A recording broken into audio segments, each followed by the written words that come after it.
मोरा आने वाली किस्त का नया बदला हुआ और ताज़ा रिव्यू अगली एपिसोड में। मोरा की कहानी एक ज़बरदस्त मोड़ लेने वाली है। वो सच्चाइयाँ जो अब तक दब कर बैठी थीं, सब एक एक करके सामने आ रही हैं और हर किरदार की ज़िंदगी को झंझोड़ने वाली हैं।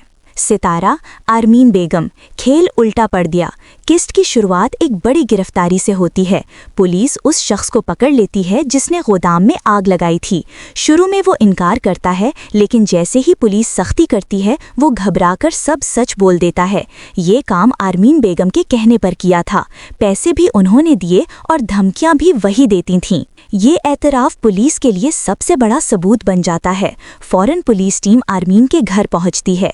आरमीन किचन में मसरूफ़ होती है कि बाहर से गाड़ी के रुकने की आवाज़ आती है। दरवाज़ा खुलते ही इंस्पेक्टर सीधा कहता है, मैडम आरमीन, आपको हमारे साथ चलना होगा। आप पर आग लगवाने का मुकदमा दर्ज हो चुका है। आरमीन के हाथ से गिलास गिर जाता है और घर में एकदम खौफ फैल जाता है। पुलिस बगैर ताख़ीर किए उसे ले जाती है। सितारा, हमजा और फरीद हमदानी। गुस्से, दुख और शर्मिंदगी का मिला जुला एहसास। ऑफिस में जब हमजा और फरीद हमदानी को आरमीन की गिरफ्तारी की खबर मिलती है तो माहौल भारी हो जाता है। अलीज़ा रोते हुए कहती है, हमजा, आंटी को पुलिस गिरफ्तार करके ले गई है। हमजा चंद लम्हों तक बोल ही नहीं पाता।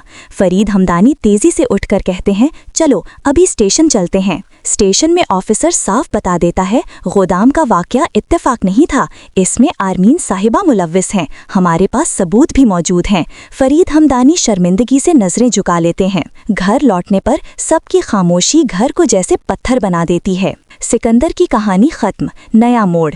इसी दौरान पुलिस एक और केस में बड़ी कामयाबी हासिल करती है। हफीज साहब की पोस्टमार्टम रिपोर्ट से ऐसा सबूत मिलता है कि अगले ही दिन सिकंदर को गिरफ्तार कर लिया जाता है। हथकड़ियां लगने पर सिकंदर चिल्लाता है, मैं बेकसूर हूँ, लेकिन पुलिस अफसर सर्द लहजे में जवाब देता है, हफीज के कत्ल में तुम्हारा ही हाथ है। सब कुछ हमारे सामने आ चुका है। जेल में बैठकर सिकंदर की दुनिया टूट जाती है। वो सोचता है कि उसने कितनी जिंदगियां बर्बाद की और आज वही अंधेरे उसके सामने खड़े हैं। सितारा, अरीशा का फैसला, खुद को आज़ाद करने का वक्त।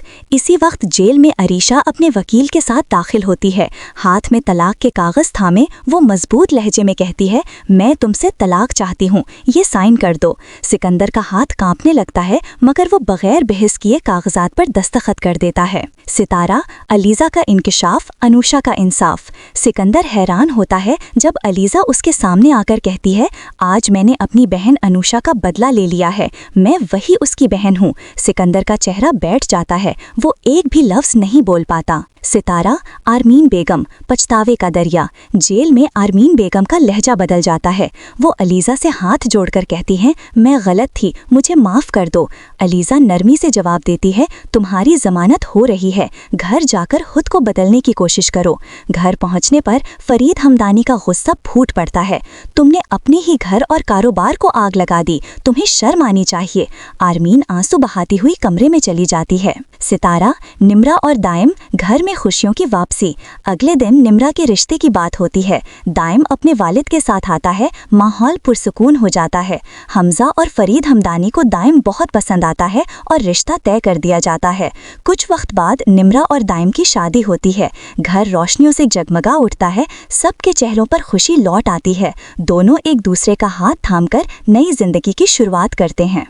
भाई साफ साफ नजर आ रहे हैं ना। अब पोस्टर वाला बंदर फुल एचडी में बोल रहा है, अज़मी कर्नर चैनल को सब्सक्राइब और लाइक करें। अब जल्दी से सब्सक्राइब कर दो।